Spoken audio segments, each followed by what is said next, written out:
on ecosystems throughout the earth. And we can think about that for a couple reasons. First off, humans, more than any other organism, have the ability to alter the environment.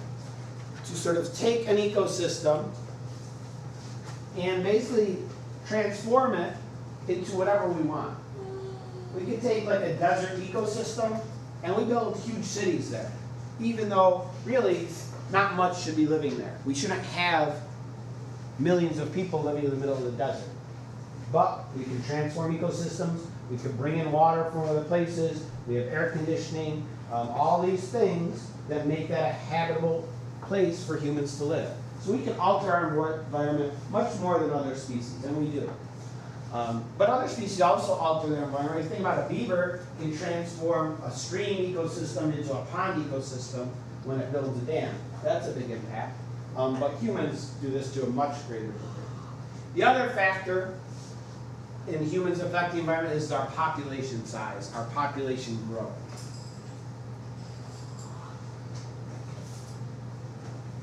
What's the population of the Earth today around? 7.2 billion. It's a little over 7 billion. That's a lot of people. Oh, sorry. And 7 billion people, the problem is not that we're too crowded. The problem is that what? There's not enough for everyone to produce energy. Okay. Energy.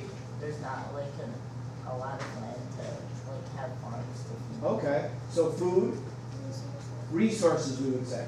That those 7 billion people, okay, it's not so much that they need space, but they need food, they need clean water, they need basic sanitation, but they want lots of other things as well. Everybody wants cars and big houses and iPods and cell phones, and all of these things require resources. So the more people you have, the more resources they require, the more resources they use, the more damage to the environment that we do. Okay? Ryan? Wouldn't Venus flytrap be consumer oil producer? And being producer still, because it still goes through photosynthesis.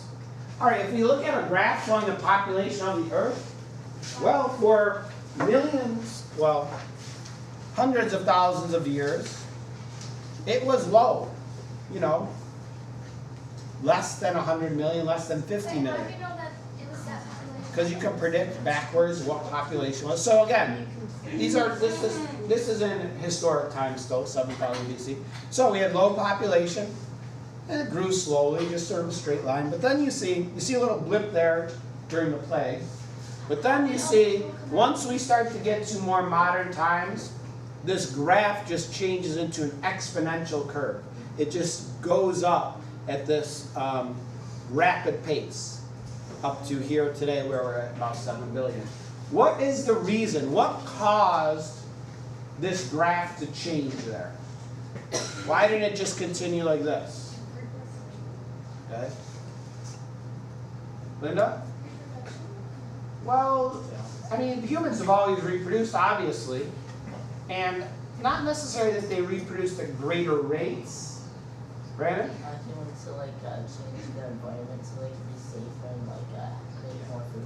Okay, so developments in agriculture may have been a part of it. There's something bigger though. Matt? Like medicines for... Yes. The biggest is there's probably two huge things. First is sanitation. Having clean water, removal of waste away from places where it can be contaminated is probably a big one. The other is medical advances. It wasn't really until the 1900s that we really started to advance medicine. There's really, I would say, two huge advances in medicine that allowed this change in population growth to happen. And guess what? Okay, antibiotics are huge. Antibiotics are relatively recent. They've only been around for 100 or so years. You guys studied the Civil War in social studies. Yeah. Civil War, a wound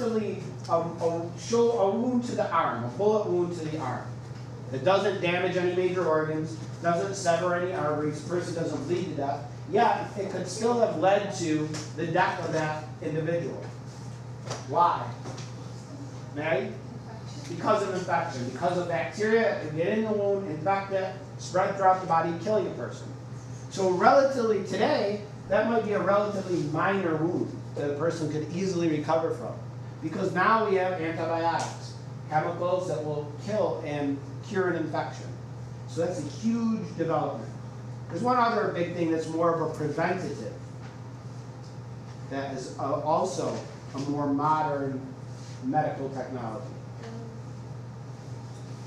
was gonna say like sterilization. Well, that's a big one too. Sterile techniques in terms of surgery and stuff, but I'm thinking something else. I was gonna say washing hands. Well, that still goes along with sanitary procedure.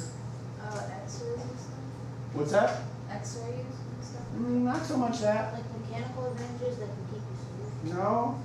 I'm thinking this helps. This is why you probably know nobody that's ever got measles. You don't know anybody that had polio. Shots.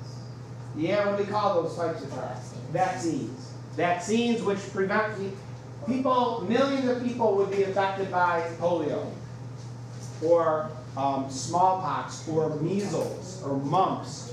And that would kill millions of people a year. Today, most places people don't get those diseases